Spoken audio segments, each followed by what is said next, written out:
So I don't take for granted being bowl eligible. It's a hell of an accomplishment in year two after 9 games. But we should not. We can be happy about it, but none of us are. We better not be satisfied. We better still be hungry. There's a lot left to accomplish. Talked about it as a team this morning. The guys that came back this year for another year when they didn't have to, Zach Pickens, Javon Gwynn, whoever, I don't think they came back just to go to a bowl. I think they. All right. Welcome back to the GamecockScoop.com podcast, the official podcast of GamecockScoop.com on Rivals. I'm Caleb, joined by Alan, and we are previewing Florida Week. Just now you heard from Shane Beamer, courtesy of Gamecocks Online, and that was his Tuesday press conference in which he was kind of talking about, like, okay, great, we're bowl eligible. We got bowl eligible last week against Vandy, but that's not the end goal. There's still 3 games left in the regular season.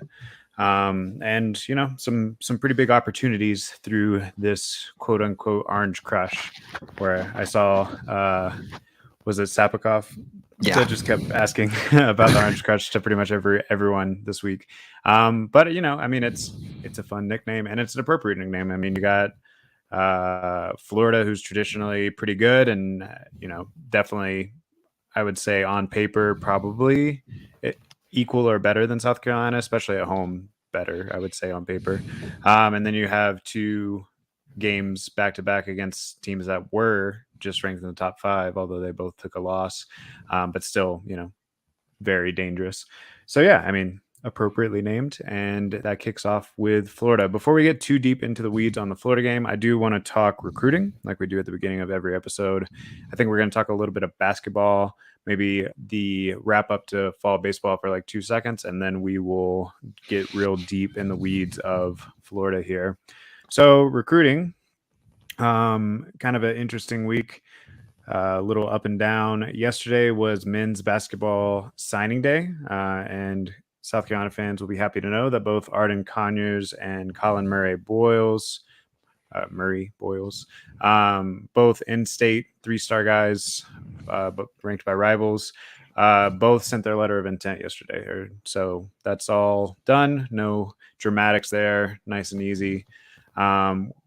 We are still waiting on Cam Scott's decision from the 2024 class.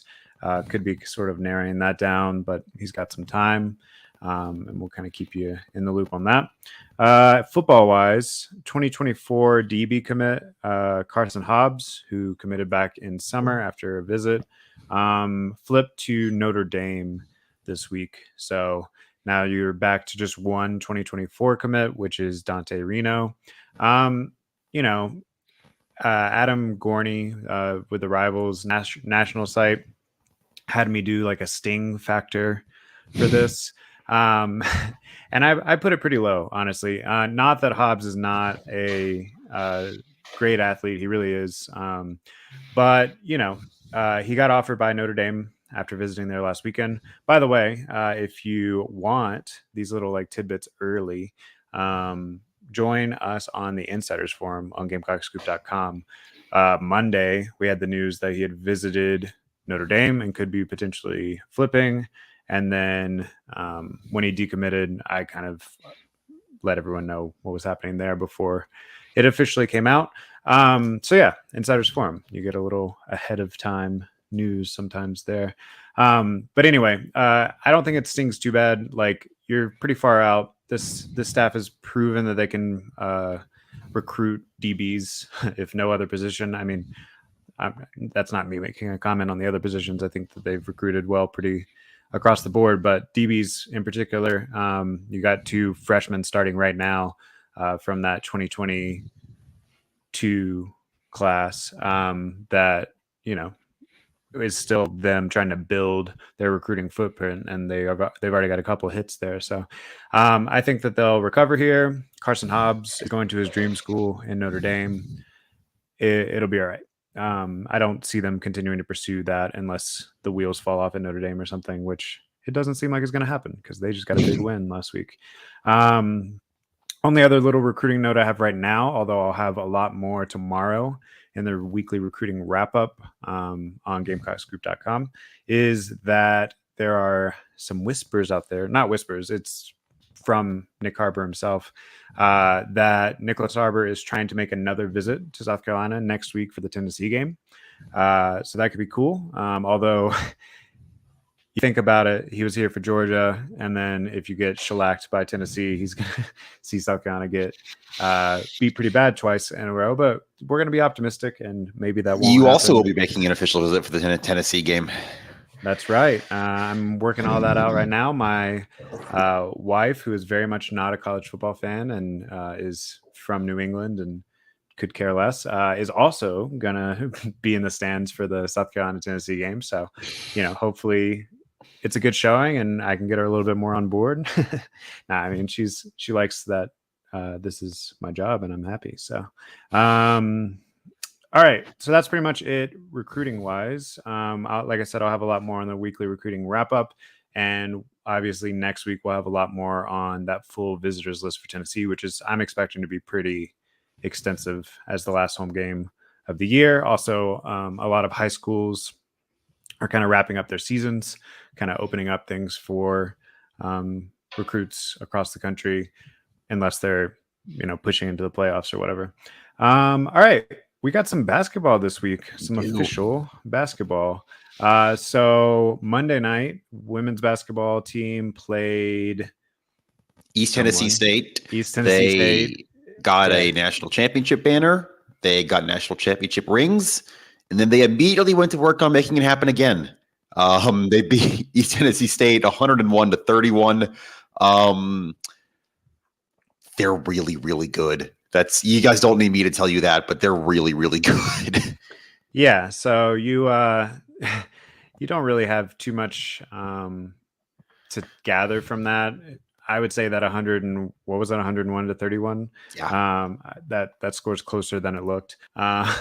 It was dominant. Tomorrow they will actually play a ranked opponent at number 17 Maryland. I still expect that South Carolina should pretty much have their way with them, but maybe we'll be able to gather a little bit more about what a typical game looks like and the rotations. I know I saw Dawn put in like 18 different rotations. 18 lineups. You had Raven Johnson running the point coming off her injury. That's kind of your one actual basketball note.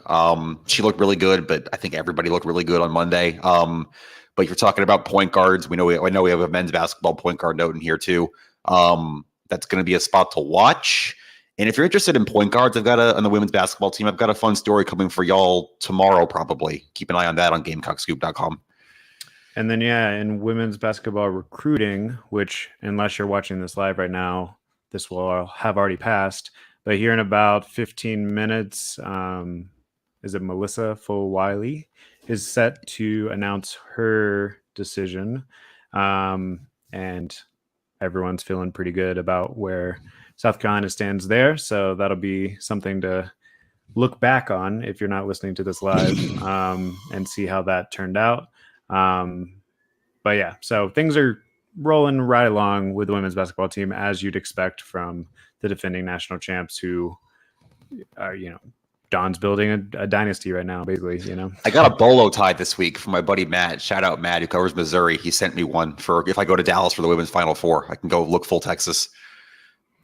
Well, it seems like he was pretty confident about making that purchase this early, huh? Shout out Matt, good guy. Anyway, women's team good. We'll see what Maryland looks like tomorrow night. Definitely. And then the men's team also played this week on Tuesday versus SC State. Did not have quite the same level of blowout. Definitely struggled a bit there. So they ended up pulling it off 80-77 versus SC State. Get the Lamont Paris era off with a win. And those wins might be kind of difficult to come by this year if the first game is any indication. And it's not like I want to start by saying I'm not overly pessimistic about the program or anything like that. It's just you're thin.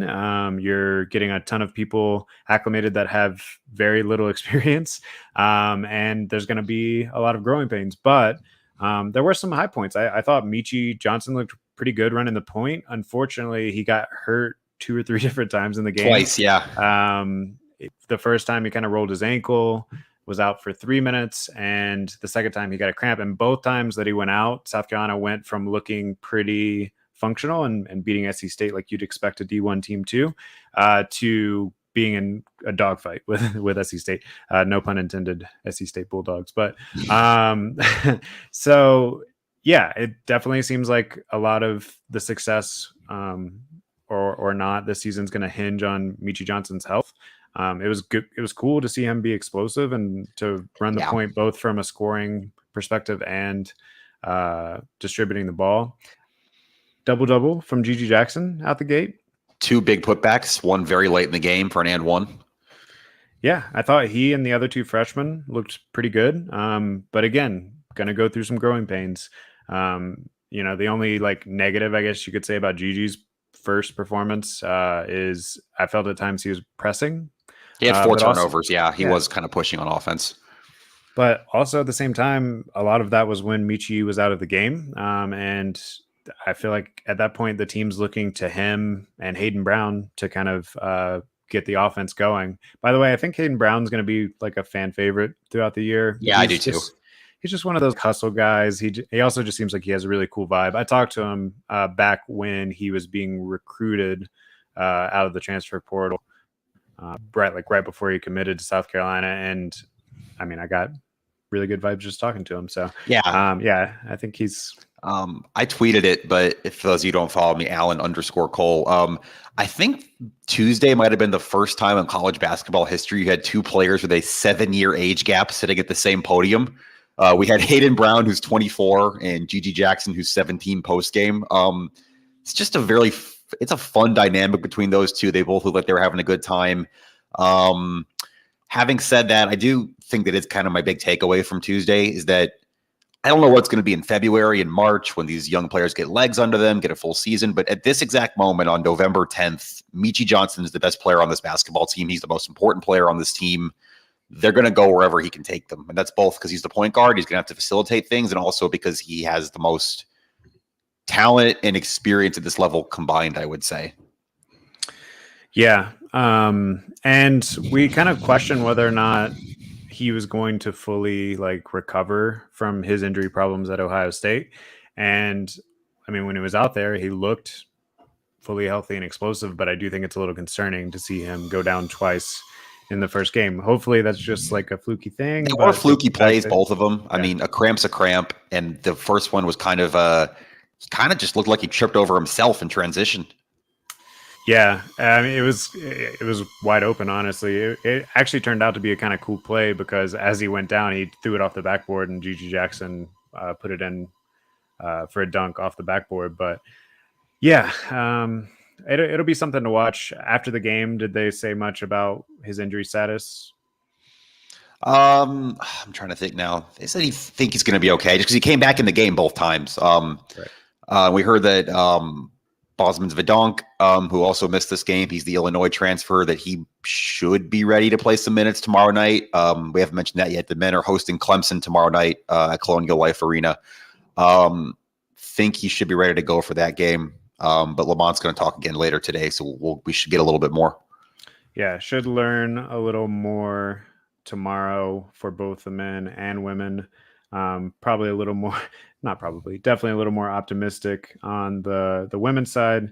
I'm trying to see if I can get a point spread on that Clemson South Carolina game on the men's side tomorrow. But yeah, I mean, we knew that this season was going to be full of growing pains. You have a couple of returning guys, but none of them that played very significant minutes, except for maybe Josh Gray. And then a bunch of transfers and a bunch of freshmen. And even though I think there's a lot of talent in that freshman group, it's going to be tough to depend on 3 freshmen starting weekly, which they didn't all 3 start, but they all 3 played pretty significant minutes. Actually, the ESPN matchup predictor has South Carolina 55% favorite They must have watched the other night, but I don't actually. Is PJ Hall healthy for? This is great audio, but is PJ Hall healthy for Clemson yet? Because that's obviously would be a very big loss for them if he's not playing tomorrow, and I don't have that answer offhand. I don't either. We'll have to. We'll do a full preview of the Clemson Carolina game tomorrow. I'm writing that actually, so I'll have that on GamecocksGroup.com once I get all that information. But yeah, Hayden Brown scored a lot of points. Gigi Jackson scored a lot of points. Michi scored points when he was in there. Maybe that's enough to manufacture enough offense throughout the year. But I thought defensively they played pretty well in the first half, but then it seemed like they got a little gassed in the second half. And that's something to watch with a team that definitely lacks depth at the moment. Yeah, I think I texted this to you, and it's not to kind of cross streams here, but the perimeter defense, which is what we talked about forever with the football team, it struggled. I mean, South Carolina State had a lot of looks on the outside. They hit a lot of them. The 3-point shooting kept the Bulldogs in that game into the final few minutes. And also Lamont Paris, you're always new coach. You got to learn things. He is a foul up 3 guy. You don't know if that situation is going to come, but he had a chance in game 1, and he said that was philosophical for him, not like a game thing. He's going to foul up 3 if South Carolina's in that situation again, which I thought was interesting. I mean, that's a philosophical thing for me too. I'm with you. I tweeted it. I'm team foul up 3. Yeah, I mean, there's a lot more that can go wrong in not fouling than there is in fouling. So the statistical advantage is on your side there. That's about all I had for basketball. Like I said, we will have previews, live threads, and reviews of the 2 games tomorrow, or at least the men's game, and we'll probably have it for both. So yeah, definitely check us out on GamecocksGroup.com. Come talk some basketball with us. I know that it's tough to talk basketball during football season. I used to not, before I got paid to pay attention that much. There's big games tomorrow, people. Got a top 20 matchup for the women and a rivalry game for the men. There's big games, people. Definitely. At the very least, throw it on your radio or whatever as you're traveling to Gainesville. Speaking of traveling to Gainesville, that's what I will be doing tomorrow. Did you want to say anything on baseball real quick before we get fully into football? Mark Kingston did his fall baseball media press wrap-up press conference today on Zoom. Not a ton. He wouldn't commit on the status of Roman Kimball. It's the Notre Dame transfer pitcher who got hurt about 3 weeks ago now. Just said that right now they're talking to doctors and it's a privacy thing and they'll know soon, which probably isn't what you want to hear if you're a South Carolina fan, but we'll see. And he really liked Eli Jerzenbeck, the freshman pitcher we talked about last time here. I also think he's going to be a big part of this team. Kingston just said he's going to pitch big innings, which that's vague, and we're 3 months out from the season. But that's about all I had on fall baseball. It's just we heard from Kingston today for the last time until probably February. Well, I think I also saw you tweet that he called Jerzenbeck the best freshman pitcher in the country. Yeah, yeah. Which I mean, you saw him live, and he was the person that jumped off the diamond to you as well. So that'll be a name to look at heading into spring for sure. But no baseball until February, right? I believe that is correct. Okay, that sounds great to me. Baseball season when baseball season comes. All right, football. Let's get into what everyone is really focused on this week. So South Carolina has a big matchup in the Swamp against Florida. They opened as 8-point underdogs. I have not seen it's still at 8 moved yet.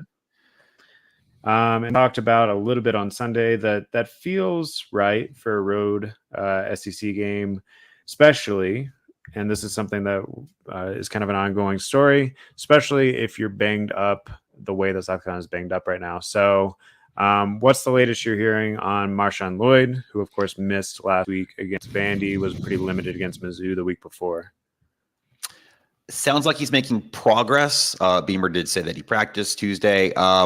I don't know if that's going to be enough progress for him to play. That deep bruise, as Shane Beamer called it, that's one of those things where it's like it kind of heals, but you don't know if it heals enough to play. I think there's a decent chance he'll travel at least. He didn't do that last week. I don't know if he's going to be getting significant snaps, especially because I do think they have more confidence in Jaheim Bell taking carries now as they did.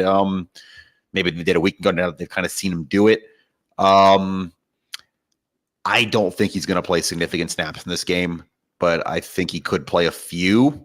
But I also wouldn't be surprised if they ruled him out again. All right. And then we already talked about on Sunday that David Spalding got ruled out for the season.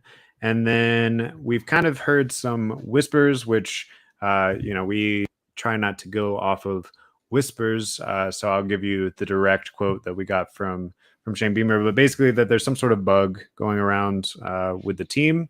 And he mentioned that Cam Smith wasn't feeling particularly well. Also mentioned BJ Gibson, so it seems like at least the DB room might have something going on. But when he was asked about like an outbreak, he did specifically say, we don't have any kind of outbreak, but we have guys that probably aren't 100%. I also saw he mentioned several members of the secondary as being questionable this week. So that's something to look out for, especially when you're facing a quarterback that can kind of do it all. And is really going to put some pressure on that secondary. I guess my only thing with that, and not to like minimize the quotes or whatever, because that's what we have. That stuff moves quick. You talk about flu, you talk about viruses, whatever. What Shane Beamer said on Tuesday might not be the case at 4:00 Saturday. Either way, like Cam Smith might be feeling better, it might be out of his system. Other players might have gotten it into their system. Like that does, I know that's not what any South Carolina fan wants to hear us say, and that's not what we're here to talk about. We're trying to like give analysis, but that does feel like a very wait and see thing, just because that's how viruses work. Yeah. So that basically, don't be surprised if in the game thread on Saturday when you're in the stadium waiting to see people come warm up and stuff, don't be surprised if you see some unexpected people out. Is basically, I feel like we're going to get a copy of that dress roster that's going to be like one or two guys who aren't there, who Beamer didn't mention wouldn't be there, and then we just get the page and they're not there. But that's pure speculation on my part, I'd like to stress. Yeah. And that is not ideal as we're heading to the Swamp, which is always a tough place to play, and against a Florida rushing attack that pretty much excels at a lot of the things that South Carolina have struggled at all year. I know that in the pressers this week, people brought up Arkansas, and KJ Jefferson is kind of a comp. Well, if this game goes like that one went, then you are going to be kind of hurting there, especially if you fall behind early. We've talked about the need for quick starts and everything. So yeah, let's kind of get into it. What do you see? Let's start with South Carolina's defense, since that seems to be where we're already headed. How do you see them matching up against Anthony Richardson and Florida's rushing attack, which it's not just Richardson. They've run the ball for like 200 yards a game throughout the season, pretty much. Going to have to set the edge. That is the biggest thing. I've written stories about that. We've talked about it on this podcast. Clayton White's talked about it. Shane Beamer's talked about it. It is one of the biggest themes of this defense this year. But if you don't set the edge in this game, you will be killed. That's just kind of all there is to it. Anthony Richardson, of course, who you mentioned, Florida's going to run they're going to do a lot of design quarterback runs. They're going to do a lot of rollouts. You're going to see different things to move the pocket. This is a game, obviously you need team defense, but this is a game where you really need your edge guys. It's going to be Jordan Burch and Gilbert Edmond on most snaps to set the edge, to keep things inside. And you have to win on first down. I think that's a big thing too. You can't let Florida stay on schedule with this rushing offense. You have to force them in situations where they are going to throw the ball in the secondary, which has played really well. Had 3 more picks last week. 2 picks, I guess, and 2 fumbles forced. But can actually make some plays and get you some turnovers. Because if Florida stays on schedule, you're just going to have a bad time. Yeah, I think if this one goes straight up without some big plays, some game-breaking plays in turnovers or whatever, that it's going to be difficult to not have Florida score 30, 40 points. Now, one thing I will say, so I'm not completely negative, Florida has been kind of up and down on offense too. They've primarily gotten it done on big plays, and South Carolina has done a pretty good job of limiting big plays. They've played a lot of bend it, don't break. Like you said, they've forced a lot of turnovers. They're leading the SEC in interceptions right now with 11 so far. So the only problem is Florida is number 1 in the SEC in turnover margin. They don't really, they haven't been turning the ball over a lot. They don't commit a bunch of penalties, which is something that Shane Beamer brought up. So I don't know. It's going to be tough for Florida to depend on Florida at home making a lot of mistakes, and they could just grind it out and make this game, short and sweet and ugly.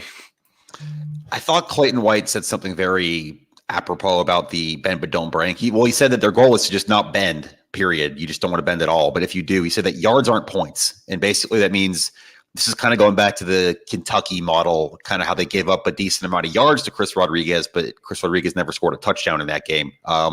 You can give up a lot of yards, and if you keep them out of the end zone, you can still be okay, especially in this game where you think your offense can probably have some success. Not to get there yet, but yeah, I mean, I think that's true. And if you can keep them just moving the ball between the 20s or whatever and limit them to field goals, get a couple turnovers, that's going to be the blueprint, because I don't see them consistently like just shutting down this offense led by Anthony Richardson. I don't see them consistently winning on first down, like you said. So I do think they're going to have to be just like, not letting them beat you on a 60-yard touchdown pass or 80-yard Anthony Richardson run or whatever. Keep it between the 20s and keep making them snap the ball, basically, and hope that some good things happen. And then on offense, like you said, I do think South Carolina is going to have to score some points. We talked about it on Sunday. We said at least 30. I don't know if that's enough, honestly. So we'll get to our score predictions here shortly, but let's say I have South Carolina scoring 30 and I have them losing still. So, all right, I got a question for you, Caleb. How many teams in the country, and Florida's one of them, have allowed their opponents to convert at least 50% of their third downs for the entire season? All of FBS. At least 50% of their third downs. There's numbers in my full preview, which will go on the website either tomorrow or Saturday for those of you who aren't listening to this or are listening to this, but you kind of want to see it in written form. I got the full breakdown. But I mean, it's going to be a complete dark, but I go with like 7. It's 3 other ones besides Florida, so 4 total. It is Florida International, Arizona State, and Colorado. Florida is 128th in FBS in stopping third downs. That's a good sign. I do think South Carolina is going to be able to do some things here. So Florida's defense is honestly a lot like South Carolina's defense, and maybe worse in some ways, better in some ways. But they've forced a lot of turnovers. They forced 16 turnovers, which is near the top of the SEC. But they've also given up nearly 30 points a game. So it does seem like they're opportunistic. They've made enough big plays to sort of swing the tide in the games that they've won. But they pretty much everyone that plays them is scoring points. And I think South Carolina will be able to do enough to score some points. Now, I think this week would be a great week to have Marshawn Lloyd healthy, so that you could kind of ball control a little bit more too. But that might not be on the table here. So you're just going to have to find a way to consistently answer when Florida inevitably scores their own points. That's the whole thing this week. And I wrote a little bit last week in Nashville about how every time Vanderbilt kind of made it close, right? They cut it to 17-14. They cut it down to 2 possessions in the second half. South Carolina had an answer. This is a punch for punch, shot for shot game for South Carolina. I think, like I said, I think it said it's Sunday, but this is the first time all year I'm going to a game completely expecting a shootout. I think both offenses are going to score into the 30s. And you're going to have to be able to answer that. And that's on the offensive line. That's on Rattler. Penalties. We didn't really talk about that Sunday, I don't think, but South Carolina had 12 penalties, I think, at Vanderbilt. A lot of those were on offense. They killed drives, or they almost killed drives. Definitely can't do that in this game. Can't get too far behind the chains. The offense this is a game the offense is probably going to have to win for you, because Florida's going to get their yards and their points. They just are. They're too good. Anthony Richardson's too good not to. And again, this kind of goes back to starting fast to me, because the scenario that you're laying out where the offense needs a big drive anytime that Florida responds, honestly, they've been pretty good in the little stretch that they've had here at doing that. You think about when Kentucky closed the gap, you had the drive that ate up like 10 minutes of clock or whatever, ended in a field goal, kind of put that one to bed. When Texas A&M had their little kick in the second half, you had the big drive that ended in a touchdown. And this week, same thing. Vandy brought it within 10. You had the long drive, scored a touchdown. So, but you have to be ahead in order to have that scenario where you're counterpunching. Here's my question about that, though. And you're correct on all your points. You just mentioned a drive in each game, a drive at Kentucky, a drive versus A&M, a drive versus maybe 2 against Vanderbilt. But can you do that 4 times in a game? Can you punch back 4 times, even 3 times? Can you actually sustain more than 1 or 2 of those drives in a game? Because I think you're going to have to win this one. Yeah, I think that's a great question and something that honestly this team hasn't shown yet. The closest example I can think of is Arkansas, and you fell behind 21-0 there. You did finally get it in gear, but I think if you fall behind 21-0 here, it's over, just like it was then. You can score some garbage time points and make yourself feel better or whatever, but it's out of reach at that point. So I think you have to start quick on offense, and yeah, hopefully maybe get some special teams or defensive game-breaking plays like you have against Kentucky, Texas A&M, even Vandy last week, right? You get an intercept drive, or second drive, whatever it was. So yeah, I think that's the formula that has won the other games, is the formula that's going to make this one work. The thing is, I don't think you, like you said, I don't think you can have the big play at the beginning and then just sit on it either. You're going to have the big play at the beginning, have a big play in the middle, have a big play at the end. If Marshawn Lloyd is out, how do you feel about Jaheim Bell getting another 15 to 20 carries? Do you think that's the best way to go? Should this become more of a Spencer Rattler game? Like, is this Florida defense that has really struggled tackling in space? Is this a game where Juju McDowell could be able to pop some stuff on the outside with his shiftiness? Like, how do you think that would go in the running game? Well, I talked about it the other day. I don't know that Jaheim Bell is your best option to be your leading running back, even without Marshawn Lloyd there. I think Christian Beal-Smith showed, that he has the ability to break a big play last week. Juju, if you're calling the right plays and not running them straight up the middle, has the ability to be a difference maker. And then I do think Bell deserves carries. You need to get the ball in his hands, especially short yardage. He might be your best short yardage option of the 3 right now. But yeah, I would like to see more of an even split, honestly, and I would like to see Bell play out wide still and be a factor there too. Be a factor going across the middle on those crossing routes that have gone to Wells, or more often than not gone anywhere. So yeah, I mean, yes, he should be a factor. He should touch the ball a lot. I don't know that he should be your leading running back, but I kind of suspect he will be. Yeah, I do think he will be too. I think it more is like, is he going to have as many carries as all the other backs combined, which ended up being exactly what it was last week. Undesigned runs, at least taking out the sacks. It was 16-16 there. And then the passing game, the creativity. We talked a lot about this week about what was that setting up last week, right? The 4 reverses, the DK Joyner sets, packages. Is that just busting things out to set up for the last 3 games of the season? Those things they just thought would work against Vanderbilt, we saw more creativity from Satterfield last week than we had all year. And I'm kind of wondering what the next step in that offensive, I don't want to call it evolution, but progress maybe is the better word, what that looks like. Yeah, I mean, I think ideally you put all of that on tape against Vanderbilt, although arguably you needed it to win that game, but you put all of that on tape against Vanderbilt in hopes that it's giving Florida, Tennessee, Clemson something different to prepare for. And then, yeah, hopefully there's some wrinkles that come off of that. I do think you probably need to see some snaps from DK Joyner the rest of the season at quarterback. It shouldn't be just a straight, around the corner, whatever they did against Georgia earlier in the year. I'd like to see the creativity that they used him with last week. But it's a different element, something that people have to prepare for.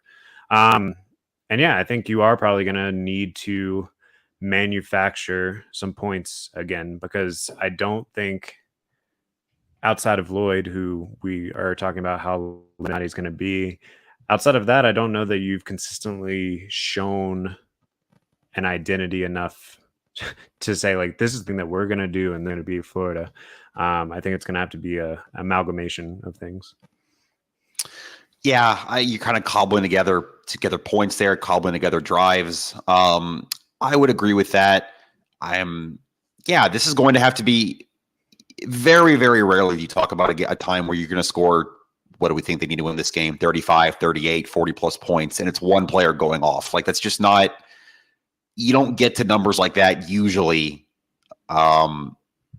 without kind of offense by committee, without everybody doing kind of chipping in. And that is what it's going to have to be. Yeah. Unless you're Jalen Hyatt. Well, I was going to say, I was trying to like think of an example off the top of my head. Like, I'm trying to think if there was a South Carolina game where like Lattimore rushed for 2 Bills and they scored 40 or something. But in general, you need kind of everyone to get to the numbers they're going to need to win this game. Yeah, I agree. What about the mindset aspect here? So South Carolina has played 3 straight at home and then 1 in a very sleepy road game at Vanderbilt. Was it 4 straight? 3 straight at home. No, because they were it was 4 out of Georgia. It was 5 out of 6 at home actually, and then Vanderbilt. Yeah, with Kentucky in the middle of that. Yeah, and Kentucky is fine at night. It's not the scariest environment either. So it's been a while since they've had to play in front of a hostile road crowd. The Swamp is going to be a different animal entirely. Have you ever been there? I have not. Have you? I'm looking forward to it. I went once as like a kid, but I haven't been there for it was like a non-con early season, family tickets, whatever. Like, I haven't been to like a big game there, so I'm looking forward to it. Yeah, 4 p.m. I think everything will be at the stadium will be pretty full. It should be senior day for Florida too. Should be an intimidating environment. One thing I saw that Beamer mentioned in the press conferences this week is that they have changed up their approach a little on road games this year, which we talked before the season about their home road splits, which were terrible. They've been better so far this season. But he said that they started to go to road stadiums on Friday this year, which they didn't do last year, I guess. So it says, I'll just read the full quote. It says, for home games, we have meetings here, and then we go across the street and do our walkthrough on Friday afternoons in the stadium. So it's twofold. And basically he was just saying that like a lot of these people have never seen some of these stadiums. So if the first time you see it is on a game day when it's getting full and that environment, then it's a little bit more like awe-inspiring or jaw-dropping. Whereas if you go the day before, or at least this is the rationale, if you go the day before, do a walkthrough in there, you kind of take away some of the shock factor of it. It makes sense. I've heard similar things from, Bieber was kind of running through his head. I can't remember what he said now. He said some of the places he's been, they did that. Some of the ones he's been, they didn't. I can't remember exactly offhand which ones he said they didn't. But it makes sense. And, he mentioned like quarterbacks need to be able to find the play clock. You do that on Friday. Here's where our locker room is. Here's your route, all that stuff. It's just the little things, kind of trying to create routine on the road. I'm not in that locker room. I can't say if they win at Florida, it's because they went to the stadium on Friday. And I won't say if they lose, it's because they were uncomfortable on the road. You know what I mean? Yeah. But I think it can't hurt, I guess. I think they're definitely this week than they played last week on the road. I don't know if it was because the environment was so sleepy, if they just got into a weird groove, whatever. But like in my rewatch of that, it was a sloppy game. You had a lot of penalties at really inopportune times. The second half, you gave away possession by a dumb turnover. There was another instance that I remember that they had to blow a timeout because Rattler didn't even realize that a delay of game was about to happen, and it was like 3rd and 5. So it's gonna need to be cleaner. Hopefully this new strategy or whatever helps it be a little cleaner. Didn't help last week, but maybe two road games in a row has them a little bit more acquainted with the routine of that. Yeah, and this again, it goes back to you can't fall behind on the road. They fell behind, the quick 3 scores at Arkansas, and the game was functionally over. You're on the road. I know they cut it back to 1 score in the 3rd quarter, but you're on the road. The crowd's into it. You got to take the crowd out of this game, or at least neutralize it. You're probably not going to take it completely out unless you go in there and blow the doors off them. But yeah. Do you have any other like matchups or keys to this game that we haven't? I think you have to mention it every week with South Carolina, but special teams. I know you have a note in here about it. We got Pete Lembo this week. Talked a lot as always. We're trying to get the Kai Kroger Heisman campaign started. Some people asked him and Shane Beamer about that. And Kai. We had Kai in the room this week too. I don't know what that's going to mean. But I did think the one thing Pete Lembo said that was interesting to me is someone asked him kind of if he thinks everything they do keeps opponents off balance or if it makes them prepare differently. And he said that he can't answer that because he's not in the opponent's locker room, obviously. But he says that's the goal, to create sleepless nights, that if an opponent has to spend an extra 15 minutes working on a Tonka Hemingway fake field goal pass, that's 15 minutes they can't spend on something with the offense or the defense. Yeah, I mean, it's no doubt that they've been a factor here. I saw that they are ranked first in the country in special teams efficiency right now. I've seen some mentions of Lembo being in line for potentially the Broyles Award, which I think isn't inappropriate. No, it's well earned. And yeah, like you said, there was the question about Kai Kroger for Heisman. Heisman might be a little out of reach, but he's the Ray Guy Award. Exactly. He should be on the watch list for that. He's won the midweek list like 5 times this year or something. 5 now, yeah.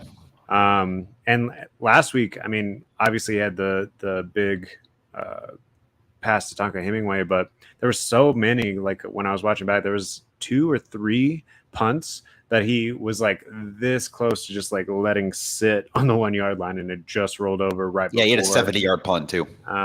Yeah, so he's been incredible. I think he definitely deserves the recognition that he's getting. He can go on my Heisman ballot, whatever. Kai Kroger for Heisman. Those will be good t-shirts for the last home game.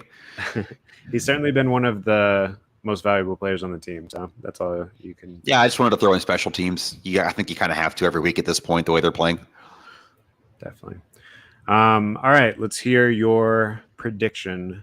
Obviously, it can change a little before you post the article on Saturday morning, but what's your prediction at the moment?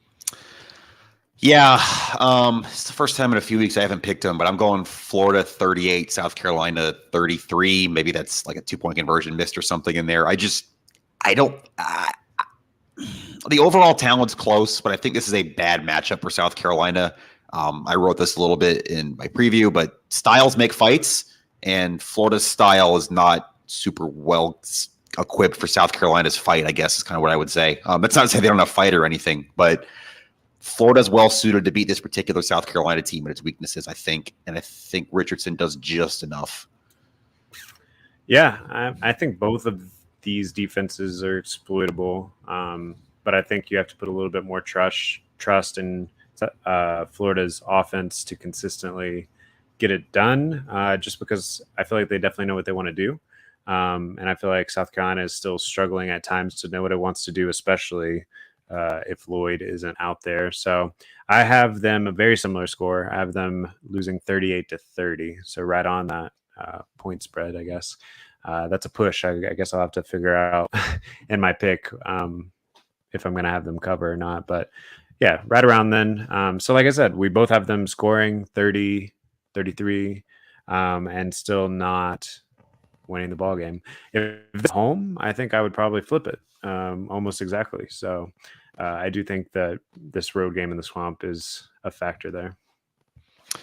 It's a revenge game too for Florida. Don't forget, South Carolina embarrassed them last year. It was 40-17, and that was not the actual game that got Dan Mullen fired. I think it was the next week, but that kind of was the here's the door game.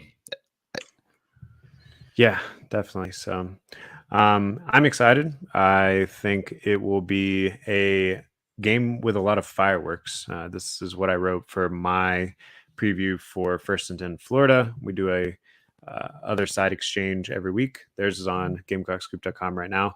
He actually picked Florida to win 37-27. That's Jason Higdon, who's the publisher over at First and 10 Florida on Rivals. So we're all kind of in the same ballpark there. All right. What about nationally? What other games are you looking at this week from a national perspective? I know we got LSU, Arkansas. That spread is pretty low. I think LSU's only favored by like 4 points, which is a little shocking. But it's on the road at Arkansas. It's coming off of a big win. Is there any letdown factor there? Maybe. I think the sleepy letdown factor is kind of the reason for that. It's an 11 a.m. kick in Fayetteville. You're coming off overtime against Alabama. You sleepwalk.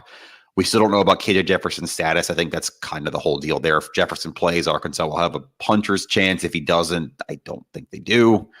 But I still picked LSU to win and cover there. Maybe I'm falling into the trap. We got Alabama, Ole Miss too. Are the wheels completely off for Bama, or are they going to bounce back in Oxford? I feel like they probably come out and win pretty handily. They're favored by 12 points. I think 2 touchdowns sounds about right. So yeah, I would pick Bama there. I think I might pick the upset with Arkansas LSU though. I don't know. It's tough. I guess we'll see how quickly Brian Kelly has established a culture of, every game mattering and getting hyped. Well, they can still. It's kind of weird with the tiebreakers and stuff because, like, if they lose to Arkansas and Ole Miss somehow beats Bama, then Ole Miss is in the driver's seat for the West.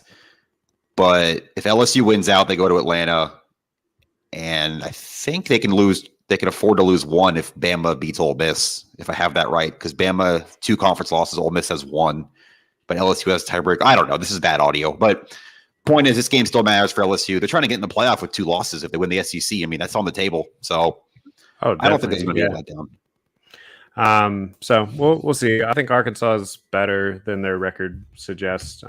They have had kind of an up and down season. Their defense is not good, but KJ Jefferson gives you a puncher's chance against pretty much anyone, I think. I would agree. We got Oregon and Washington out on the West Coast. Oregon also positioning themselves for a playoff run, which I don't know if I want to see that after already seeing them get demolished by Georgia, but also that was the very first game of the Dan Lanning era. Maybe they are better than they've shown. Heisman Trophy winner Bo Nix. Let's do it. Yeah, maybe. But yeah, that'll be a good one. Washington 7-2. Oregon is favored by 13.5 there. I would probably pick them to, I don't know if I'll pick them to cover, but pick them to win for sure. Yeah, and then I think it's at the same time or maybe half an hour later. TCU 9-0 down to the last 4 undefeateds now. It's Georgia, TCU, Ohio State, and Michigan. TCU going on the road to Austin to play Texas. They got a big win last week. I think that's where game day is in Austin. I think Texas wins that game. I think TCU's been kind of flirting with the loss for a while, kind of the way Clemson was before last week. Yeah, I mean, it shows you how much respect people have for the number 4 ranked, last team in the playoff team right now, because Texas is favored by 7 points. 6-3 Texas is favored by 7 points over undefeated TCU, and I think that's fair. I mean, I might pick Texas to cover, honestly. I think I did on our sheet. Yeah, games in Austin too, and they almost beat Bama there. There's going to be a lot of Texas offseason hype. There is every year, but if they finish this year like 9-3 or maybe get 10 with a bowl, and you've got Quinn Ewers coming back next year, it's going to be a lot of Texas this offseason, those 9 months. You have an elimination game essentially with Texas A&M and Auburn, both at 3 and 6. For a bowl game. So yeah, loser is not going bowling. How about Cadillac Williams as a head coach? Hey, I thought that the team played hard for him last week. They did. They obviously came up short, but it reminds me a lot of the Sean Elliott situation here. Whenever Spurrier left, where you are probably getting some gas as far as effort goes, but I don't think that ultimately going to land with the job. It'd be tough, and maybe if they somehow won one out or something, but I don't see that happening. Georgia, Mississippi State maybe is interesting, but probably not. No, I think Mississippi State's offense, that air raid's too similar to what Tennessee does, and I watched how that went last week. I think Louisville Clemson could be interesting. I wouldn't even mention that. That's it. What is that? 3:30? Yeah, 3:30. So Clemson favored by 7 there at home. I think they probably take care of business after the loss last week, but Louisville's looked all right. I think it could be an interesting game. And if it's close late, the Boo Birds are definitely going to come out in Death Valley. So watch it for just the Schadenfreude, however you say that word. the good feeling of seeing your rival despairing, I guess. Scott Satterfield may be saving his job. Louisville's got 6 wins on the board. That did not look likely in September. Yeah. Now will the other Satterfield? Mhm. I mean, this is likely to be another week where they score a lot of points. So you got 2 straight weeks, I guess, where the offense is probably going to look pretty good. But I think, I don't know. Whatever. We're not going down this road again. Another day. Yeah, another day. All right. Anything else that you wanted to hit on before we get out of here? I think I'm good. All right. This has been the GamecockScoop.com podcast, official podcast of GamecockScoop.com. Come over and hang out with us for the 2 basketball games tomorrow and the football game on Saturday. We'll be back here on Monday probably, since Alan will be traveling on Sunday, to review the Gamecocks versus the Gators. Till next time, see ya.